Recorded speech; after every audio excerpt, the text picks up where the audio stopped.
Assalamualaikum semuanya. Sekarang kita masuk ke PPT yang kedua ya, Di, untuk di kuliah PIK minggu kedua. Baik, kita mulai lagi dengan baca basmalah bersama-sama. Bismillahirrahmanirrahim.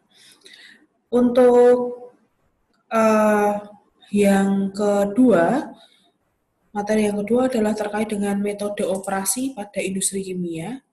Insya Allah teman-teman sudah mengenal lebih dekat gitu ya. Ini materinya cukup sedikit sih, cukup singkat, karena sifatnya adalah review dan penjelasan sederhana seperti itu.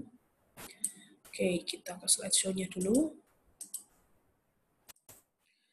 Nah, teman-teman, di industri proses kimia atau proses industri kimia ini ada beberapa metode yang bisa digunakan, yang bisa dipakai, yang sering digunakan.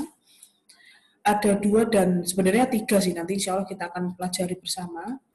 Metode operasi pada proses industri kimia. Teman-teman masih sudah pada kenal gitu ya, dua hal ini yaitu batch dan continue.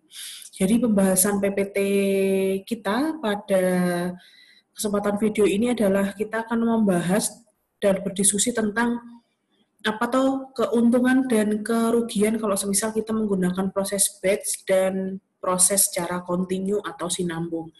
Nah, sebelum mengetahui kelebihan dari dan kekurangan dari masing-masing proses, izinkan saya untuk memperkenalkan tentang apa tuh bedanya begitu deh. Apa tuh bedanya proses batch dan proses kontinu? Mungkin teman-teman semester 3 di materi semester 2 dulu sudah sering mendengar istilah ini begitu ya. Kalau untuk proses batch, ini adalah proses pengolahan yang dilakukan secara bergantian. Nah, proses di suatu industri kimia khususnya itu kan urut-urutannya di dalam untuk kita masukkan bahan ke dalam suatu alat itu kan langkahnya ada pengumpanan, dimasukkan bahannya di dalam alat, kemudian dilakukan proses dalam hal ini kalau misal alatnya reaktor gitu ya, maka bahan baku akan teman-teman umpankan masuk ke dalam reaktor, kemudian di dalam reaktor terjadi proses reaksi, kemudian setelah proses reaksi, produk hasil reaksi yang di dalam reaktor itu kemudian dikeluarkan. Nah, tahap ini mulai dari masukkan reaktan, kemudian terjadi proses, kemudian pengeluaran produk ini kalau di proses batch dilakukan secara bergantian. Kalau proses continue dilakukan terus-menerus begitu deh. Jadi pada saat waktu reaktan itu masuk, di dalam reaksi terjadi proses reaksi, di dalam reaktor terjadi proses reaksi, di waktu yang sama pun pula ada produk yang keluar. Tetapi kalau proses batch itu ditunggu begitu teman-teman. Jadi selesai mengumpankan bahan baku dalam reaktor, selesai, berhenti, nanti di dalam reaktor kemudian terjadi proses, ditunggu beberapa jam, selesai, berhenti, baru produk yang di dalam reaktor dikeluarkan. Setelah selesai dikeluarkan, kembali lagi masuk ke tahapan yang awal, yaitu pengumpanan kembali. Setelah penuh ditunggu reaksi, kemudian setelah reaksi baru dikeluarkan, seperti itu. Jadi biasanya kecenderungan jumlah proses produksi atau kapasitas produksi untuk proses batch ini sudah ditentukan per harinya itu berapa begitu teman-teman. Jadi kalau semisal kapasitas seharinya semisal 2.000 liter, oh ternyata sudah 2.000 liter, oh ya sudah selesai begitu untuk proses batch. Tetapi kalau continue tidak, jadi continue tidak dihitung berdasarkan hari begitu ya. Nah, berdasarkan dengan kondisi atau penjabaran metode batch tadi, yang mana kita nunggu setiap step masuk ke dalam alat itu harus ditunggu secara atau dilakukan secara bergantian, maka ini adalah beberapa keuntungan dan kerugian yang kita bisa jabarkan terkait dengan proses batch. Yang pertama, keuntungannya dulu yaitu kalau batch kita itu tidak perlu biaya pengadaan pengendalian alat-alat pengendali proses. Jadi apa tuh pengendali proses, nanti kita akan bahas juga di minggu selanjutnya begitu ya. Jadi kalau semisal karena dikontrol sendiri begitu dengan manusia begitu ya, dimasukin dikontrol manusia, pada saat nunggu proses juga dikontrol manusia, pas keluar pun juga, maka sistem pengendalian proses yang biasanya dilaksanakan secara otomatis dengan mesin itu kita nggak perlu beli, sehingga jauh lebih hemat karena kita tidak membeli itu. Keuntungan yang kedua adalah analisa terhadap suatu produk bisa dipantau dengan baik. Jadi kita bisa tahu nih kualitas produk ini, kita bisa kontrol lebih baik dibandingkan dengan continue begitu ya. Karena kalau continue kan mungkin di satu waktu tertentu dia bagus kualitasnya, tetapi di sisi yang lain dia tidak begitu. Jadi memang ada gap, jadi ada plus minus untuk kualitasnya untuk proses continue. Selain itu, keuntungan batch yang kedua adalah tidak ada pengaruh reaktan yang mengganggu dalam proses, karena setelah proses selesai alat-alat dibersihkan. Jadi kalau batch setelah proses itu selesai, biasanya sudah langsung dibersihkan, lalu diganti reaktan yang baru begitu teman-teman. Mungkin teman-teman sudah bisa menganalisis gitu ya, kenapa kok sisa reaktan itu bisa mempengaruhi proses reaksi. Seperti itu sudah teman-teman ketahui di hukum kesetimbangan kimia, bahwa semakin kita nambah reaktan, maka akan malah justru meninggalkan sisi sebelah kanan gitu ya, meninggalkan sisi produknya. Ingat kesetimbangan ya, hukum kesetimbangan kimia, jika kita tambahkan suatu zat malah kesetimbangannya akan bergeser ke ruas zat yang berlawanan begitu. Jadi kalau semisal ada reaktan terus nih yang ditambahkan di situ, maka malah akan cenderung mempengaruhi proses kesetimbangan reaksi itu tadi begitu teman-teman. Kalau semisal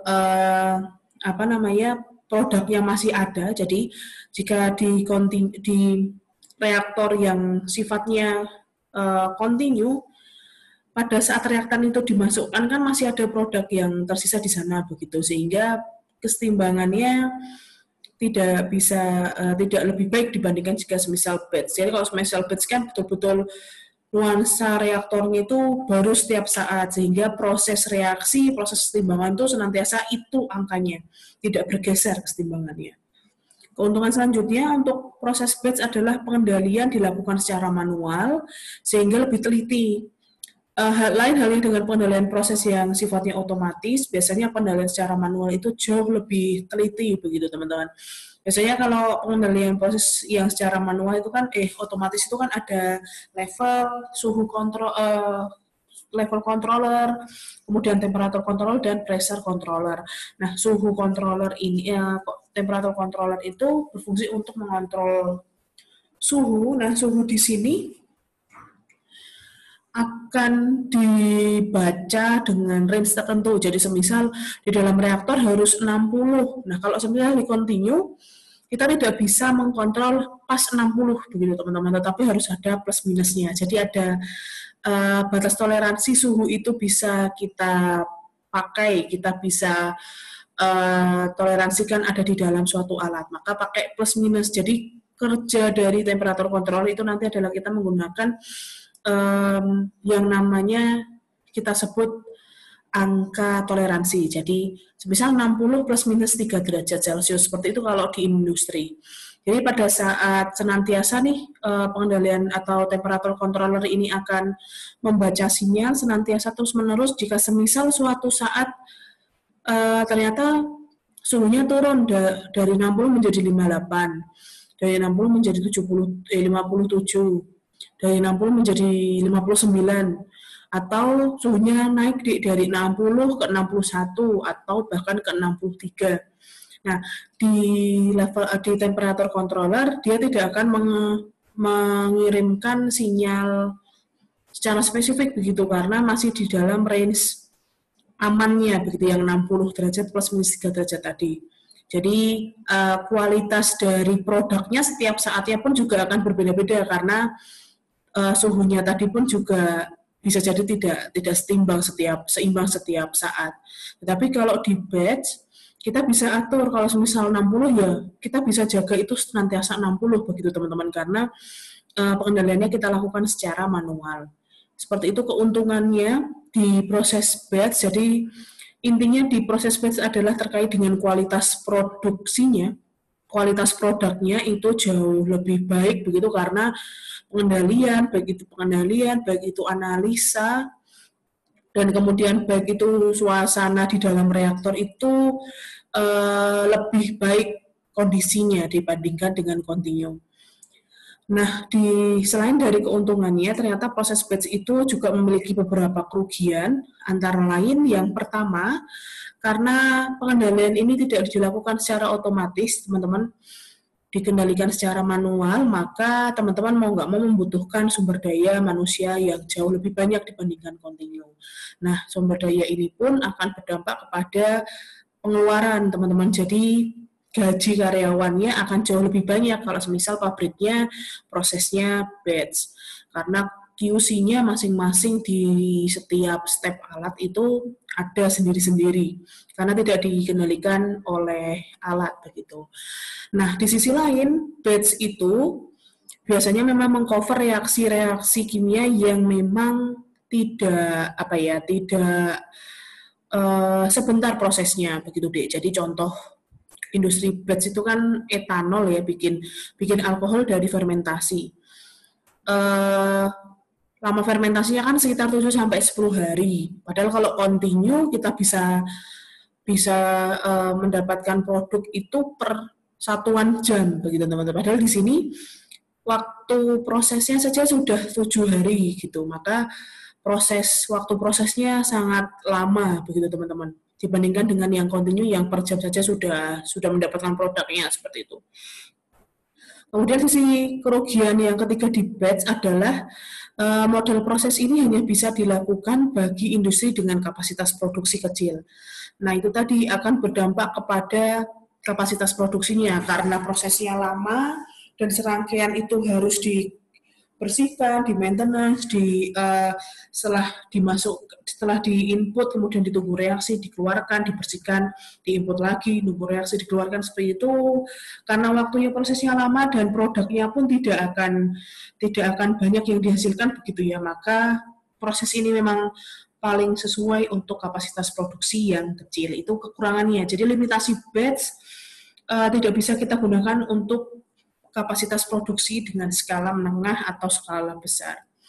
Itu untuk batch, teman-teman. Lalu proses kontinu atau proses sinambung, ini secara pengertian adalah proses yang senantiasa akan mengalirkan aliran baik itu bahan baku atau produk dari satu alat ke alat yang lain dengan satuan waktu yang tetap. Nah, proses ini memang biasanya adalah proses yang paling umum dijumpai di industri kimia modern saat ini. Proses ini tuh biasanya dipilih karena lebih menghemat secara ekonomi dari sisi proses hingga utilitasnya. Nah, setiap bahan baku dialirkan, jadi prosedurnya setiap bahan baku dialirkan untuk dimasukkan ke dalam reaktor untuk diproses menjadi produk jadi. Nah, produk jadi langsung dialirkan, kemudian bahan baku dimasukkan lagi tanpa ada proses pembongkaran bahan baku atau pembersihan alat atau reaktor. Nah, proses ini dinilai lebih efisien untuk industri yang menerapkan target kapasitas produksi tinggi. Jadi bedanya di situ teman-teman. Kalau batch benar-benar harus nunggu satu-satu, tetapi kalau kontinu bisa langsung senantiasa berkesinambungan. Ada bahan baku yang masuk, ada produk yang keluar di dalam reaktor. Nah, keuntungan dan kerugian di proses sinambung ini atau kontinu akan menjadi cross reference terhadap keuntungan dan kerugian dari proses batch. Jadi yang menjadi keuntungannya proses batch itu nanti akan menjadi kerugiannya proses kontinu. Sedangkan yang menjadi kerugiannya proses batch akan menjadi keuntungan proses kontinu begitu. Kita bandingkan teman-teman. Tadi di batch, karena kebetulan kita pengendaliannya manual, maka otomatis teman-teman harus meng-hire SDM yang lebih banyak dibandingkan pabrik yang kontinu untuk menjadi QC gitu ya, menjaga kualitas. Nah, itu menjadi kerugian nih di pabrik batch. Tapi kalau di pabrik kontinu, SDM ini bisa kita anulir jumlahnya, kita bisa minimalisir jumlahnya. Karena apa? Proses pengendalian kayak gitu-gitu tuh digunakan alat begitu, kita menggunakan alat otomatis. Dan di sisi lain karyawan-karyawan yang selain bukan QC, jadi maintenance-nya begitu, yang awalnya batch itu kan setelah selesai di reaktor harus dibersihkan, setelah keluar alat harus dibersihkan, itu tuh teman-teman nggak perlu itu kalau di continue, karena pembersihan alat, baik itu maintenance, baik itu pembersihan alat di pabrik kontinu biasanya dilakukan pada saat shutdown saja begitu teman-teman, pada saat maintenance saja. Biasanya 6 hari di dalam 1 tahun. 6-7 hari dalam 1 tahun. Umumnya pabrik kimia itu berjalan 330 hari selama 1 tahun. Jadi total 1 tahun kan biasanya 365 sampai 366 hari ya. Nah, 330 harinya digunakan untuk proses produksi, sedangkan sisanya 1 bulan, berarti 35 sampai 36 hari itu digunakan untuk proses maintenance. Begitu. Apa saja itu maintenance? Itu ngecek pertama, aliran pipanya bocor enggak, kemudian bahan bakunya itu sudah siap belum untuk dialirkan biar untuk diproses begitu. Kemudian pembersihan alat, proses kalau semisal ada kerak, kemudian ada karat, itu tuh bisa diperbaiki di masa-masa maintenance itu tadi, teman-teman. Itu keuntungan pertama dan utama di continue, bahwa pengendalian ini pengendalian kualitas dilakukan secara otomatis. Kemudian keuntungan yang selanjutnya adalah kondisi proses lebih konstan dan hasilnya pun lebih konstan. Jadi di continue karena di batch itu tadi sering dibersihin begitu ya, sehingga mungkin kualitas produk antara satu dengan satunya agak berbeda. Tapi kalau di continue cenderung lebih konstan hasil produknya. Dan selanjutnya keuntungan yang keempat adalah kapasitas produksi untuk pabrik continue itu jauh lebih besar. Adapun kerugian untuk proses kontinu atau sinambung adalah, kontrol otomatis ini atau pengendalian otomatis ini biasanya nggak murah teman-teman, mahal banget harganya. Jadi ya itu tadi memang jadi sisi dua mata uang begitu ya. Di sisi lain batch gaji karyawan, kalau kontinu teman-teman harus invest alat controller. Kemudian kerugian kontinu pun karena memang banyak banget alat-alat otomatis yang harus dibeli, maka teman-teman juga akan berdampak pada modalnya. Jadi modal pabrik kontinu itu akan jauh lebih besar dibandingkan pabrik batch. Dan yang terakhir, teman-teman juga membutuhkan tenaga quality control. Jadi batch itu punya kontrol, juga punya maintenance personal begitu. Kalau di continue harus ada quality control, karena tadi pengendalian kan karena secara otomatis begitu ya, maka pengecekan ini tidak bisa langsung dicek secara luas kualitasnya secara spesifik oleh alat begitu. Maka teman-teman harus membutuhkan SDM untuk melakukan quality control. Itu untuk batch dan continue. Nah, ini perbedaannya di gambarnya kayak gini, Dik. Jadi penggolongan proses yang sudah kita bahas sebelumnya, batch dan continue, ini di reaktor, sama-sama reaktor CSTR begitu. Reaktor berpengaduk. Kalau continue atau CSTR, continuous state tank reaktor, ini langsung ya, jadi bahan baku masuk, diaduk, diproses, terus di waktu yang sama pun ada bahan baku yang keluar. Nah, bedanya gambar skemanya kalau batch itu ada valve-nya. Valve itu keran ini ya, keran di sini. Kalau ada keran, berarti maksudnya pada saat ini diisi, maka kerannya ini akan terbuka, diisi sampai selesai. Kemudian ini pada saat ini ngisi, berarti valve ini tertutup begitu ya, ditutup. Setelah selesai, valve ini tertutup, ditutup lagi, kemudian proses. Setelah selesai proses, valve-nya ini terbuka. Di sini nanti ditutup kayak gitu. Jadi gantian-gantian aja sih pada intinya. Nah, kemudian ada satu proses baru, bukan baru ya, maksudnya melakukan penyempurnaan, karena kan tahu kekurangan batch di situ, kekurangan continue di situ, maka ada satu lagi yang namanya semi batch atau semi continue. Jadi bedanya semi batch atau semi continue ada satu aliran, baik itu aliran bahan baku atau aliran produk yang dilakukan secara kontinu tanpa valve. Jadi kalau di sini ini yang menjadi batch-nya yang aliran bahan bakunya ya. Jadi bahan bakunya kalau udah selesai ya udah kita berhentikan, atau kalau yang di sini aliran bahan bakunya yang kita buka, di sini yang produknya yang ditutup, yang di sini produknya yang dibuka gitu deh. Jadi ada satu komponen yang kita kontrol aliran masuk ke dalam, baik itu aliran masuk atau aliran keluar dari alat proses. Nah, itu yang akan kita bahas proses semi continue. Nah, lebih sering mana tuh continue sama semi continue atau batch sama semi continue? Proses semi continue itu jarang sih memang ya, Dik. Jadi umumnya industri-industri yang batch itu selalu akan ada yang continue untuk proses yang lainnya. Jadi alatnya, reaktornya batch, tapi yang lainnya nanti continue, maka teman-teman harus butuh satu alat proses lagi, nanti tangki, untuk menjaga kesinambungan proses. Jadi umumnya proses semi-continue ini biasanya untuk umumnya industri-industri proses kimia terkadang menggabungkan antara proses batch dan proses continue.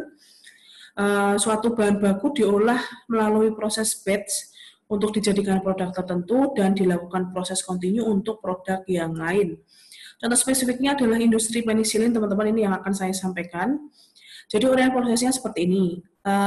Bahan baku penisilin atau bakteri penicillium ya, bakteri penicillium ini nanti teman-teman input kan masuk ke fermentasi untuk dikembangbiakkan. Kemudian disemai dengan, kemudian bakteri penicillium itu nanti akan berkembang biak seperti itu. Setelah proses fermentasi, isi dalam tabung fermentasi dikeluarkan dan zat penisilin yang terkandung di dalam produk diambil untuk dimurnikan. Meskipun kelihatannya, jadi kan kalau di dalam reaktor kayaknya batch gitu ya, karena kan penisilinnya masuk di fermentasi, terus kita tunggu agar terjadi proses fermentasi bakteri penicillium itu. Tapi ternyata di dalam fermentasi itu kita tambahkan, begitu Dik, kita tambahkan nutrisi tambahan agar bakteri itu bisa senantiasa hidup, baik bakteri penisilin apa saja. Biasanya kita injekkan udara, spargerkan lewat air sparger. Kita juga tambahkan nutrisi begitu, nutrisi gula atau pupuk begitu, secara terus-menerus. Nah, ini disebut dengan proses semi continue. Jadi reaktornya batch, tapi ada beberapa aliran bahan masuk. Dalam hal ini adalah nutrisi yang senantiasa teman-teman akan masukkan sepanjang waktu. Nah, itu bukan batch, juga nggak continue begitu ya. Kita sebut dengan semi continue. Lalu gas hasil fermentasi dikeluarkan, dipompakan agar tidak mempengaruhi produksi penisilin. Jadi gas yang sudah ada pun juga akan kita keluarkan. Jadi proses itu disebut dengan proses semi continue karena reaktornya diam, dia bahan baku pertama kali masuk di proses fermentasi, tetapi ada beberapa waktu pada saat nutrisi itu diinjeksikan masuk. Dan ada beberapa, dan secara kontinu gas hasil fermentasi penisilin ini akan juga diinjekkan keluar. Maka produksi ini disebut dengan proses semi continue. Nah, itu umum dipakai. Kalau batch benar-benar nggak ada input masuk begitu ya teman-teman. Jadi benar-benar dimasukkan. Semisal biogas itu adalah industri batch. Kita masukkan sumber nitrogennya, semisal kotoran sapinya, kita tambahkan sumber karbonnya, semisal jerami padi, kita campur-campur, tambahkan air, kita tutup, sudah kita tunggu selama 3 bulan, gasnya keluar, nanti kita langsung ambil. Nah, itu adalah proses batch seperti itu. Jadi pada saat proses digestionnya si biogas ini kita tidak lakukan perlakuan apapun, baik itu kita nggak keluarkan gasnya, kita juga nggak masukkan nutrisi ke dalam biodigester, nah itu disebut dengan murni batch, begitu teman-teman.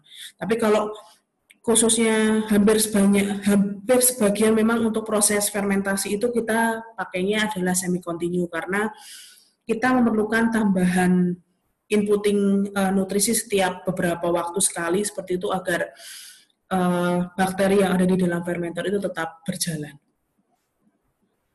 Ini contoh gambar dari penisilin. Nah, untuk menambah wawasan teman-teman, ini nanti untuk bedanya antara batch continue dan semi continue, ini nanti saya akan kasih tugas ya, khusus untuk pertemuan kedua ini adalah teman-teman akan lakukan diskusi. Nanti kelompoknya saya bagi, jadi soalnya akan ada 3 orang di antara teman-teman, mungkin 3-4 saya akan cek dulu deh jumlah kelas kalian nanti anggotanya berapa. Nah, nanti tugas dari setiap kelompok adalah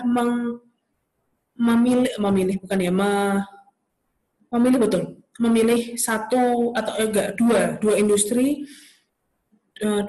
semisal industri contohnya apa? Mungkin kaca, satunya semen begitu. Nah, nanti teman-teman harus bisa mengidentifikasi dia sistemnya batch atau continue atau semi continue. Nanti dijelaskan kayak penjelasan yang tadi, kalau untuk penisilin kan dia semi continue karena reaktornya batch tetapi setiap waktu ada penambahan nutrisi masuk tetapi ada juga proses keluaran gas keluar. Itu. Jadi teman-teman harus jelaskan bagian operasi manakah yang termasuk batch atau continue atau semi continue. Begitu teman-teman nanti dipilih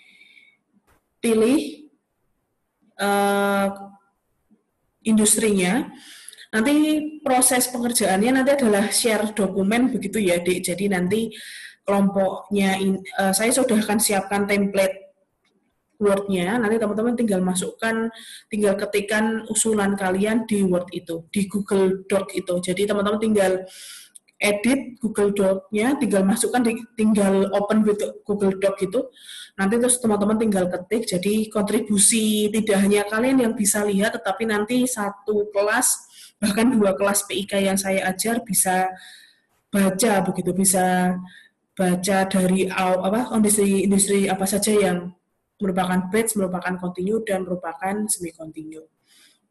Begitu. Untuk video kedua saya akhiri sampai di sini.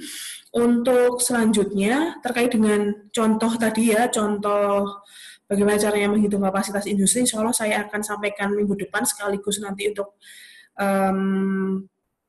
materi kuliah asinkron yang selanjutnya, untuk yang asinkron yang minggu ke-6 untuk penugasannya ya.